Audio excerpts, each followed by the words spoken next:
네, 우리 귀한 찬양 감사합니다. 하나님 말씀 누가복음 5장 17절부터 26절까지의 말씀입니다. 우리 한 목소리로 17절부터 함께 읽도록 하겠습니다. 같이 읽어요. 시작. 하루는 가르치실 때 갈릴리의 각 마을과 유대와 예루살렘에서 온 바리새인과 율법 교사들이 앉았는데 병을 고치는 주의 능력이 예수와 함께 하더라. 한 중풍병자를 사람들이 침상에 메고 와서 예수 앞에 들여 놓고자 했으나 무리 때문에 메고 들어갈 길을 얻지 못한지라.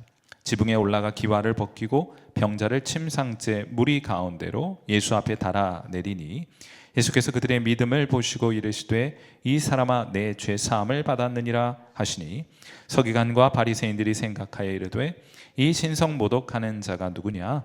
오직 하나님 외에 누가 능히 죄를 사하겠느냐? 예수께서 그 생각을 아시고 대답하여 이르시되 너희 마음에 무슨 생각을 하느냐? 내 죄사함을 받았느니라 하는 말과 일어나 걸어가라 하는 말이 어느 것이 쉽겠느냐? 그러나 인자가 땅에서 죄를 사하는 권세가 있는 줄을 너희로 알게 하리라 하시고 중풍병자에게 말씀하시되 내가 네게 이르노니 일어나 내 침상을 가지고 집으로 가라 하시매 그 사람이 그들 앞에서 곧 일어나 그 누웠던 것을 가지고 하나님께 영광을 돌리며 자기 집으로 돌아가니 모든 사람이 놀라 하나님께 영광을 돌리며 심히 두려워하여 이르되 오늘 우리가 놀라운 일을 보았다 하니라. 아멘. 자, 오늘 금요 기도 시간에 누가복음 5장 말씀 함께 보게 되었는데 이 말씀 좀 나누기 전에 우리 옛날 학창 시절 한번 좀 떠올리고 기억해 보도록 해요. 학교 다니면은 그게 전부는 아닌데 공부를 잘한다고 행복하거나 뭐 그런 건 아니에요. 네, 그런데 이제 그런 기준으로 보자면 공부 잘하는 학생과 공부 못하는 학생들은 좀 차이가 있긴 있습니다. 공부 못하는 애들은 시험 볼 때 시험지 순서대로 문제를 풉니다. 그러다가 나중에 시간이 부족해져요. 쉬운 문제, 어려운 문제 붙들고 있다가 시간 다 흘러가고 끝까지 문제를 풀지 못하는 경우들이 있습니다. 공부 잘하는 애들은 쉬운 것부터 풀어요. 일단 쉬운 거 먼저 빨리 끝내놓고 어려운 것에 나머지 시간들을 투자해가는 그런 시간 분배를 잘 하는 것이 특징이기도 합니다. 어떻게 그런 기준을 보면 여러분 공부 잘하셨습니까? 학창 시절에? 네. 어떻게 해요? 처음 알았다고요? 처음 아신 분은 아마 처음 아신 분은 따로 말씀드리지 않아도 대충 어떤 상황인지 이해가 되셨을 것이라고 생각이 됩니다. 그런데 여러분 시험 문제뿐만 아니고 신앙생활도 여러분 쉽고 재밌고 명확한 것부터 시작하는 것이 좋습니다. 어려운 것 붙들고 이게 해결되지 않는다고 다음 단계로 못 나가느라 신앙의 성숙이 이루어지지 않는 거예요. 그러니까 신앙생활도 쉽고 그리고 재밌고 명확한 것부터 시작한다. 성경책도 마찬가지입니다. 66권 다 재밌지는 않아요, 솔직히. 어떤 책이 재밌습니까? 창세기 재밌잖아요. 출애굽기 재밌잖아요. 레위기 어떻습니까? 좀 어려워요. 민수기 읽지 마세요. 읽지 말라는 말은 좀 어폐가 있고 먼저 읽지는 마세요. 그렇게 하고 사복음서 이렇게 쉽고 재밌고 명확한 것으로부터 시작하는 것이 좋습니다. 자, 항상 쉬운 것으로부터 해서 익숙해지면 자연스럽게 그 다음 단계로 가는 거예요. 신앙에 있어서도 어려운 문제가 있습니다. 좀처럼 고난의 문제 잘 해결되지 않아요. 그러나 보다 쉽고 또 아주 재미있는 문제들도 있으니 그건 먼저 익숙해지는 것이 필요할 것이라고 생각이 듭니다. 자, 그래서 여러분 우리 신앙이라는 것이 하루아침에 이루어지는 것은 아니죠.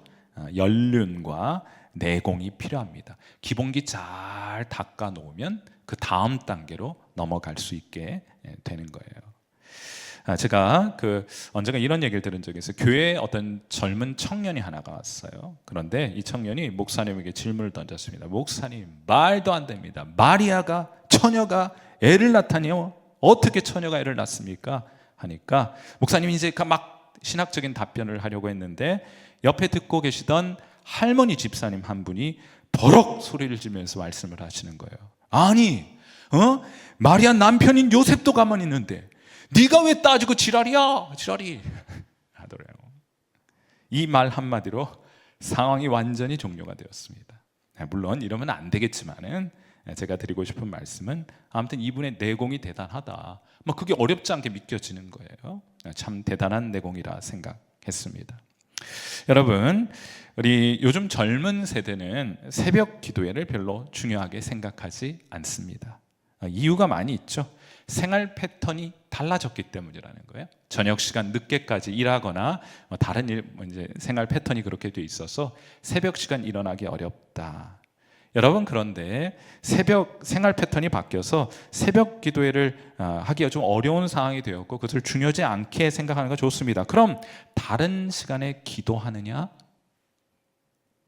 새벽 기도하지 않는 사람은, 그것에 대한 부담을 느끼고 있지 않은 분들은 다른 시간에도 기도하지 않을 확률이 높습니다. 사실 아니에요? 그러니까 우리 좀 솔직해지자고요.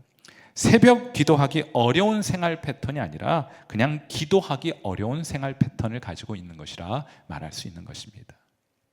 그런데 여러분, 교회 어르신들 한번 보세요. 우리 교회뿐만 아니고 어느 교회든 교회 어르신들 보세요. 새벽 기도를 왜 해야 되느냐? 그 기도의 중요성이 뭐냐? 그분들은 설명은 못해요. 그런데 신앙은 머리로 하는 것이 아니라 순종의 무릎으로 하는 것임을 직접 보여주실 수는 있어요. 오랜 세월 동안 거룩한 습관이 몸에 배어 있는 것입니다. 여러분, 저는 이 전통 살려야 된다고 생각해요. 신앙은 쉽고 명확한 것으로부터 시작하는 겁니다. 이런 기본기가 회복되지 않는 한 어쩌면 우리가 바라고 기대하는 교회의 영적인 부흥은 요한한 것이 되지 않을까 하고 생각하게 됩니다. 그래서 이런 생각, 오늘 말씀을 통해서 제가 두 가지, 우리 성일교회에서 좀 회복되었으면 좋겠다는 두 가지를 말씀드리고 기도하려고 해요. 첫째, 우리 교회 영적인 어르신들이 있는데 우리 교회 어르신들의 영적 활력이 회복되어야 합니다. 우리 교회 가장 우선적으로 회복되어야 될 것, 우리 교회 어르신들의 영적 활력이 회복되어야 한다. 제가 자주 요즘 그런 말씀 드리게 되는데 하나님께서 그런 마음에 부담을 주셨기 때문에요. 우리 교회 65세 은퇴입니다. 다들 그렇게 알고 계세요. 65세 은퇴 이후에 젊은이들에게 자리 양보하고 영적 뒷방으로 자꾸 들어갔어요. 그런데 여러분, 우리 교회 어르신들 그 뒷방에서 나오셔야 합니다. 어쩌면 우리 세대의 영적 회복과 부흥은 젊은이들이 아니라, 혹은 젊은이들을 포함하여 교회 어르신들의 영적 부흥에 달려 있는지도 모르겠어요. 이분들이 다시 기도하고 영적인 경륜과 연륜이 있으시잖아요. 이분들이 다시 기도를 시작하고, 이분들이 함께 모여서 찬양하고, 이분들이 젊은이들을 격려하고, 이분들이 젊은이들을 위로하게 될 때 어쩌면 어떤 특정 세대의 부흥이 아니라 교회 전체 세대가 하나님 앞에 부흥하게 되는 일들이 있게 되지 않을까 하고 생각해 보게 돼요. 사랑하는 성도 여러분, 기도해 주세요. 우리 어르신들이 이유와 명분은 있습니다. 젊은 사람들에게 자꾸 자리를 내어주시려고 하는 거예요. 그러나 자리는 내어주시더라도 여러분이 하셔야 될 일이 있지 않습니까? 기도하셔야죠. 찬양 뜨겁게 찬양하셔야죠. 말씀 붙들고 하나님 앞에 기도하셔야죠. 젊은이들 위로하고 격려하는 일은 여러분이 하셔야 되지 않겠습니까? 그들의 손 잡아주고 슬퍼하고 힘들어하고 있는 젊은이들의 그들을 품에 안아주는 일은 여러분이 하셔야 되잖아요. 그건 누가 합니까? 첫 번째로 우리 성일교회에서 회복돼야 되는 것, 우리 교회 어르신들의 영적인 활력이 회복이 돼야 할 것이다 생각이 들고 우리 함께 기도했으면 좋겠습니다. 두 번째로 치유와 회복을 향한 간절함 회복, 어르신들의 회복. 두 번째는 간절함의 회복입니다. 말씀드렸던 것처럼 신앙은 매우 분명한 것으로부터 시작해야 합니다. 하나님의 분명한 뜻이 무엇이냐? 이건 뭐 죄일 것도 없어, 막 설명할 것도 없어. 너무 분명하게 하나님의 뜻인 게 분명한 것들이 있잖아요. 예를 들면 항상 기뻐하라. 하나님 분명한 뜻입니다. 쉬지 말고 기도하라. 범사에 감사하라. 너무 명확해서 따로 설명이 필요 없어요. 그냥 그렇게 해야 되는 것입니다. 너무 명확한 것들이 있는데 오늘은 또 다른 하나님의 매우 분명한 뜻을 하나 말씀드려보고 싶어요.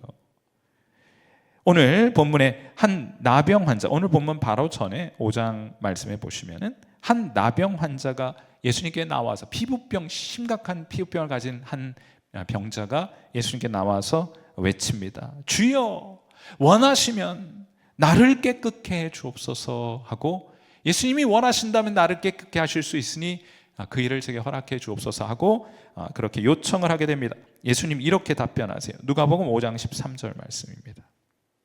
같이 한번 읽어봐요. 시작.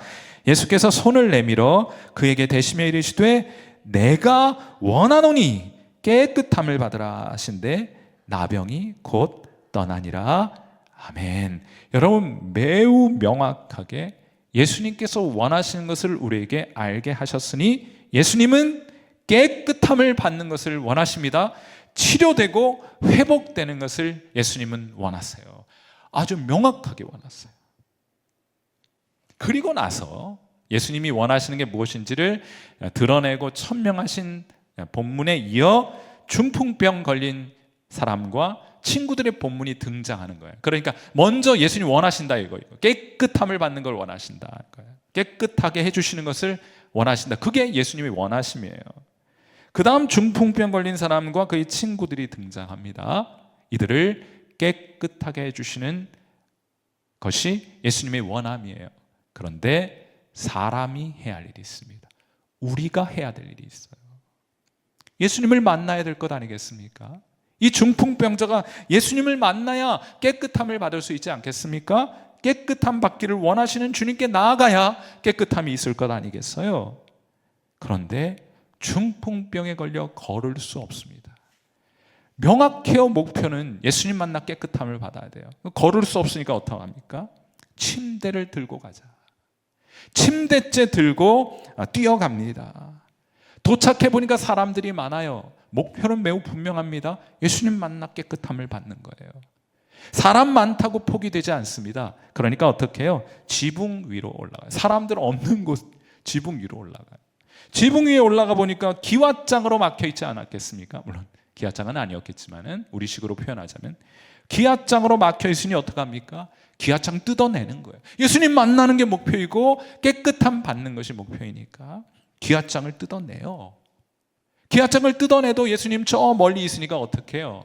집어 던져요? 그러다 중풍병 고치기 전에 죽지 않겠습니까? 그래서 줄을 달아 내리는 일이 있게 돼요.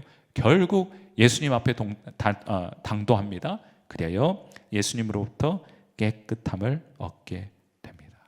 여러분, 간절함은요 길을 찾아요. 간절함은 포기하지 않습니다. 간절함은 길을 찾아요. 없으면 만들어냅니다.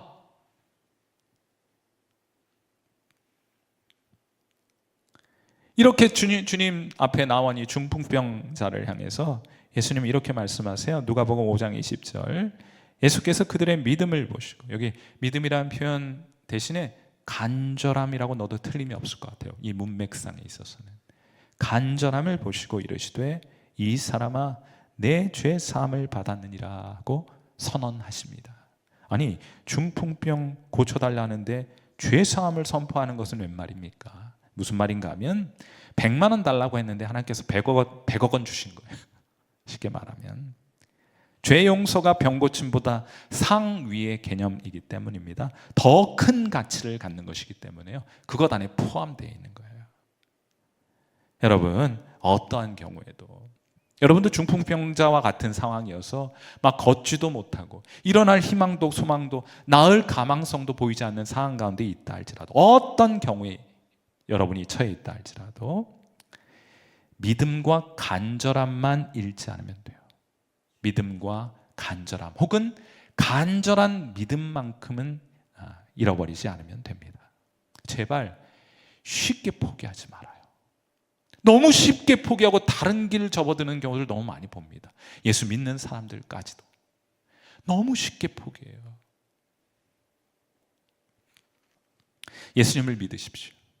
예수님을 믿으시되 간절히 예수님을 붙드시는 여러분 되시기를 주님의 이름으로 축원해 드립니다.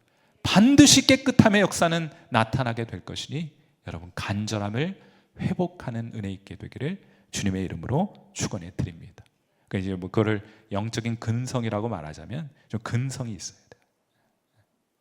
사랑하는 귀한 성도 여러분, 오늘 두 가지를 가지고 기도할 텐데, 우리 교회의 영적 회복과 부흥은 어느 특정 세대의 부흥이 아니라, 젊은 세대의 부흥만이 아니라 아이로부터 노인에 이르기까지 전 세대의 부흥이어야 합니다. 그 부흥의 대상으로부터 멀어져 있는 분들이 있다면 우리가 그분들을 기도로 독려하여 앞으로 나올 수 있도록 해야 하지 않겠습니까? 우리 교회의 영적인 어르신들을 위해서, 평생 동안 교회를 기도와 섬김으로 섬겨오셨던 그분들을 위해서 기도하실 수 있기를, 그분들에게 영적인 부흥이, 성령의 역사가 나타나는 일들이 있도록 기도해 주시고, 두 번째로는 치유와 회복을 위한 간절함의 회복이 있기를, 그리하여 문둥병자도 고침받고 중풍병자도 고침받고 암 환자도 고침받고 심장병 환자도 고침받고 불면증도 우울증도 깨어진 관계도 영적 무기력증도 고침받는 은혜에 있도록 우리 간절함의 회복을 위하여 이 시간 함께 기도하는 시간 갖도록 하겠습니다. 우리 음악 들으시면서 함께 두 가지 기도 제목 가지고 기도하도록 해요.